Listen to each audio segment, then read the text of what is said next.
Hey David, so we're at your farm, Sunset Market Gardens in Reidsville, North Carolina, and this place is just unbelievable. And I want to take this opportunity to show my viewers around a little bit here because I am blown away by all the details and the professionalism and just the growth that you guys have. So you've only been on this property for a couple years. Can you tell us a little bit about that story? Yeah, so 2015 we bought the property in January. There was nothing here. We bought it. It was just an open grown-up field that hadn't been farmed in 10 years, which fit our need to become certified organic. We started that process immediately.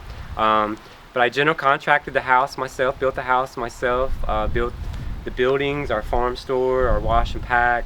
But everything that we've done here, we've done ourselves. There was nothing here, and we've come a long ways in 3 years. I might have lost a few years off of my life in the process, but know that it's been a lot of hard work. But yeah, we've enjoyed the process. The process of building my home was stressful but very enjoyable. We saved a lot of money by general contracting it ourselves. The buildings we built ourselves, the greenhouses we put up.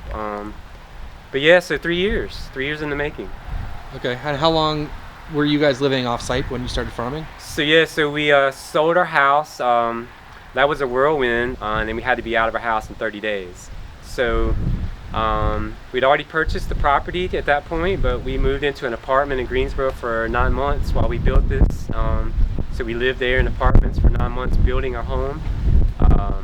We moved into our home in the week before Christmas of 15. So it took us almost a whole year to buy the property and get our house built. But yeah, so that all happened in 15. And 16 we started doing infrastructure on the farm, water, cover cropping, building the buildings, getting what we needed before we started farming. And then we sowed our first crops spring of 17. So I think it was February 17 we started planting in one of the high tunnels that we had built. And we were off and running. Okay, so we're sort of in the parking area here, and you have your wash pack is attached to your store here. Yeah, so it's a multifunction building. We actually wanted, we wanted our farm to be very transparent. So we didn't want a separate building that we wash and pack vegetables in, and then another building that we would sell our products to the consumer in. We wanted people to come to our farm and see where we process their food. We wanted it to be very neat, very clean. To when they walk in, they're like, oh wow, we have no problems buying food from you. And plus it gives them the feel that they're on the farm. This is a working building. It gives them the sense of how things happen and how the food is washed. And it's just this open transparency that we think is really important for the customer to come and see. And if anyone has concerns or wants to know, they're always welcome to show up and come. Cool. Well, I want to do a separate video about that, but let's walk around and show me some more of your farm. So a big part of your operation here is protected culture. So we got a couple of Farmers Friend tunnels here. These are some of your smaller tunnels. Yes, so these are 3 100-foot Farmer Friends tunnels. We bought them right before they came out with the Gothic. I really wish we could have got the Gothic style. But yeah, so we do winter crops in here. So we don't have to worry with row covers. So we do kale and collards. We find that the kale grows back really fast with the warmth and heat inside. We can harvest out of the rain elements. It's very windy here on our farm, so it's really nice and comfortable inside. But the crops just really love it. And we do carrots. So we fill a whole tunnel full of carrots that we can harvest from, and we do spinach. And all these crops are great because they don't mind the colder temperatures that these tunnels can allow at night. But the heating up during the day, the crops love. They thaw out really fast. The growth rate is really good inside. And just being protected from all the elements is just really nice. In the winter, if you have 2 or 3 rainy days, it doesn't really matter because we can still harvest, and we're not like harvesting out in the field or not muddy and mucky. And we love it, and they serve a great purpose in the spring also with getting crops started early. And then we grow through them all the way up until we had lettuce last year outdoors in these tunnels for all year. We grew lettuce and sold lettuce for 52 weeks out of the year, utilizing our big greenhouses and these tunnels with shade cloth over them. So They're very versatile, and I highly recommend that. This is a economic way for people to cover beds on their farm. Extremely versatile and very affordable. Cool. Let's go check out some of your fancy tunnels. Yeah, this is our third high tunnel. We have 3 on the farm. This high tunnel we chose to have all drip, so we put crops in here that don't like overhead water, which would be our winter chard, our arugula. We have found that it really loves to not be watered from overhead. So we do successions of arugula through here all in the winter. We just seeded. We always keep it going. We try not to have any empty spots. We did a crop of fennel in here that's protected and is loving it. And celery, as we found last winter, was an awesome winter crop.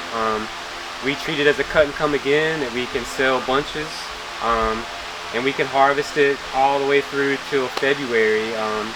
But it's very profitable for us, but it hates being watered overhead, so we just designated this whole house to those crops that we could grow in drip. Okay, so in the summer this would be like peppers and tomatoes? Yes, so in the summer we grew colored bells, and we had cucumbers in here. We did rounds of beets in here, and basil. Okay. Absolutely beautiful. Thank you. All right, so just after we looked in that last tunnel, you have smaller field blocks, or maybe they're the same size, in between the tunnels here. So what's going on in this one right here? So yeah, so what we wanted to do is keep enough space in between tunnels so that we wouldn't have any issues with shading. So you have to look at the peak of one tunnel, and the sun is very low in the winter. It's degree in the sky, so you have to really pay attention to allowing room for that shade that's casting, so that you don't have problems with the following greenhouse. So we left plots in between, or space in between, so that we could plant. We do a lot of stuff outdoors: squash, broccolis, brassicas. So we wanted field plots, so we incorporated those in with the high tunnels. So do these get more shade in the summer? Is that helpful for you? No, but it does get wind block. So everything is east-west. We put all the tunnels east-west. The caterpillars are north-south, because we grow a lot in those in the springtime, summertime, and north-south seems to be better with the summer heat. But we lined everything up on the high tunnels east-west, so we get the same sun on all these plots in the summertime. It's great, but we do get winter breaks from the wind. Our wind typically comes from the north, so these tunnels actually give really good blocks to the plots that are in between. And it also gives us great outdoor growing space to utilize those dead areas in between. So you're not worried about the shade from the tunnel on these beds, you're just worried about the shade from one tunnel to the Yeah, next? so we have a drainage area, that because we have to keep in mind how much water these things dump off, so we put gravel down the sides with French drain in to handle the water. We've got ditching to handle the water, and that gravel area is really the dark spot in the winter months. We found out that first year of farming that the first bed away from the tunnel actually didn't perform well, didn't finish out really well, because as we approached October, November, that pitch of the sun really started to change, and that bed wound up being in shade for a larger part of the day. So we got rid of the bed that was closest and turned that all into drainage area. So we love the windbreak that's in between, and gives us really good outdoor plots. This is our second high tunnel.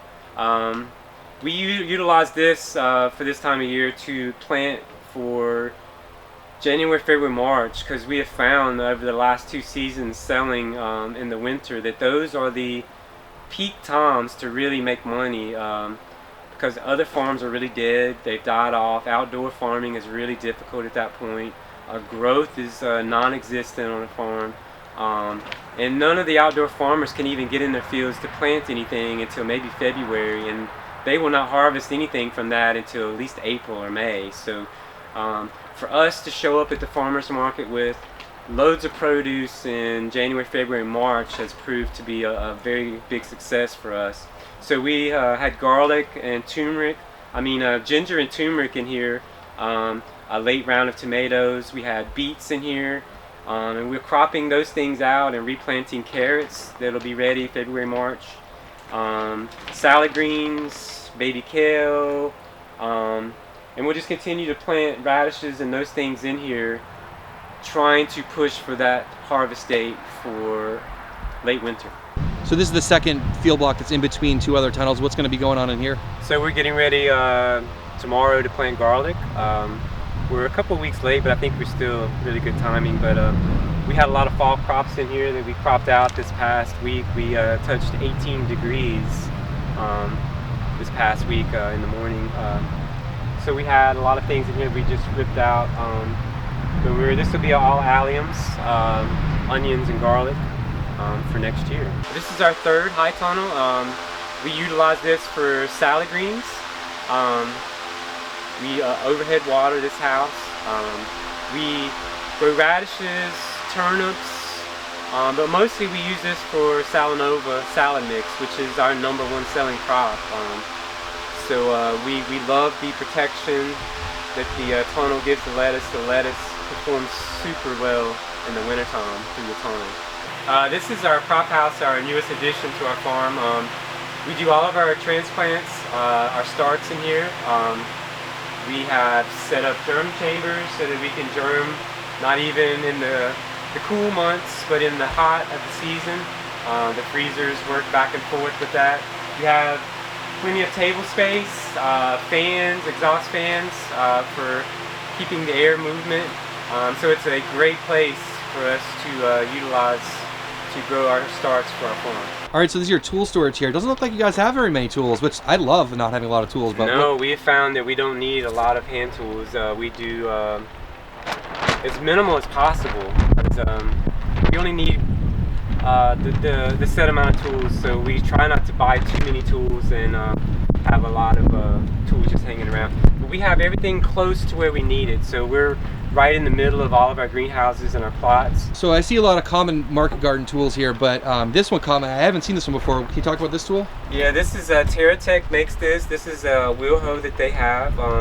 It's different from your traditional wheel hoe, as it's got this windmill type blade system on top that actually churns the soil and leaves you with a really nice, clean, fine soil after you've made a pass. We use this in all of our paths in our tunnels.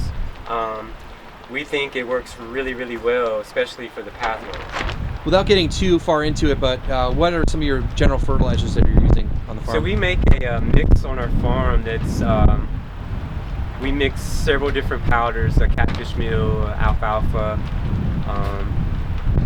a feather meal, and a potassium and kelp, and we quickly make a mix that we use to feed the biology in the soil.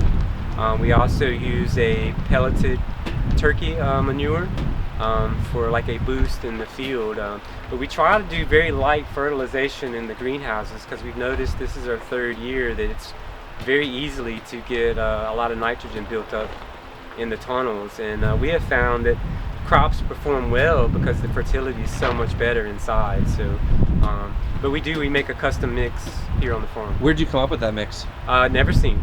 So the course from Never Seen Farm was really great in steering us into that. Okay, and you're using a lot of compost too? We do. We use a ton of compost. Just in August, we spread 90 tons on the farm, and we tend to do that every year. And then we use compost in between crops. So we try to, every time we pull out a crop that stays in the ground for over 6 weeks, we reapply compost. And the fertilizer mix also every time we flip. All right, so this is the perennial herb garden that you have laid out on the end of your last tunnel here, and it is absolutely beautiful. And I know that we've talked already about how the aesthetics and the layout are super important to you, and it really shows with your landscaping background too. Yes, so this is the newest addition. We did this past summer, and we really wanted a place that is productive as it is beautiful. It kind of fits with our farm. So we're growing culinary perennial herbs in here, and we're going to have cut flowers in here. We also have a perennial hedge of flowers that will bloom all season from spring until fall, early winter. That'll be great for pollination.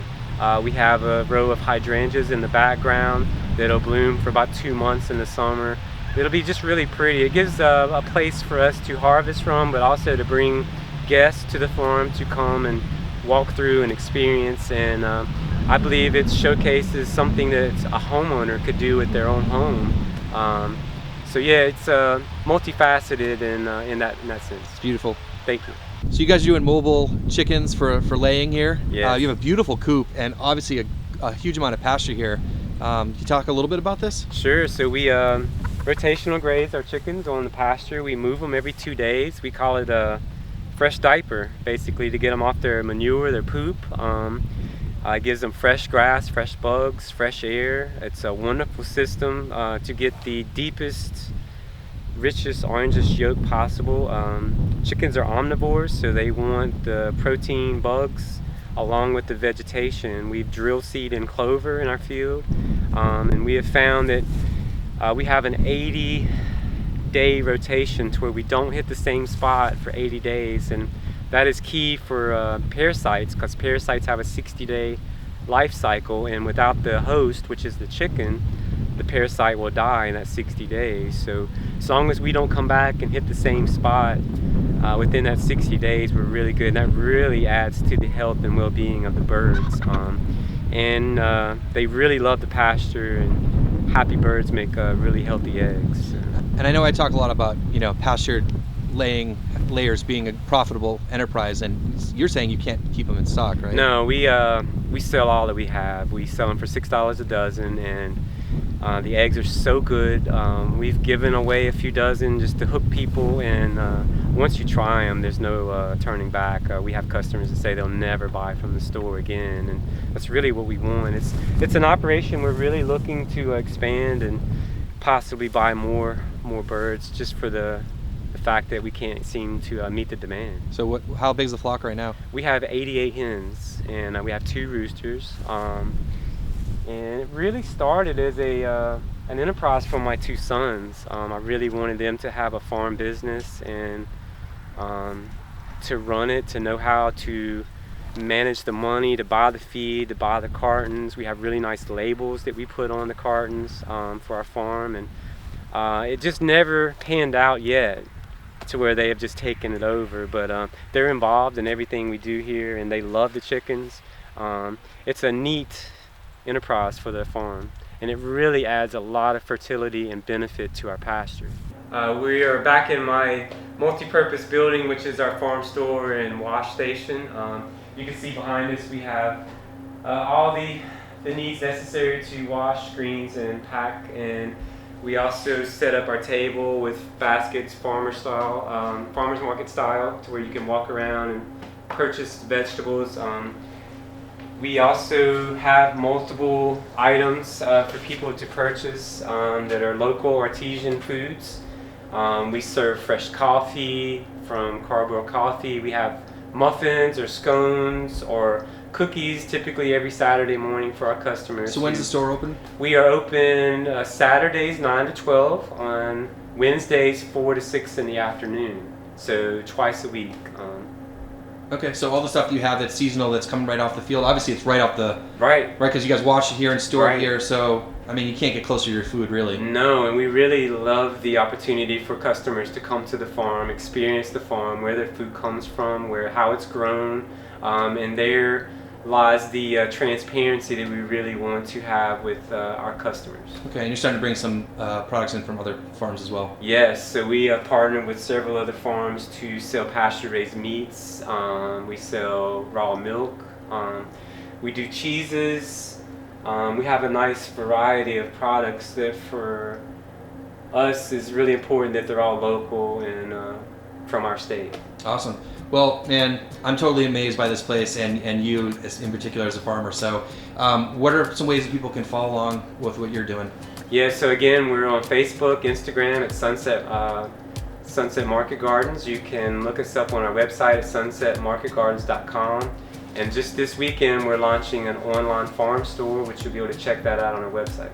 Very cool. And I know we're going to be putting a bunch of videos up on the No-Till Growers Patreon page. David's been really generous in giving his time. So look for a bunch of videos on there too if you want some more detail. Thank you, John.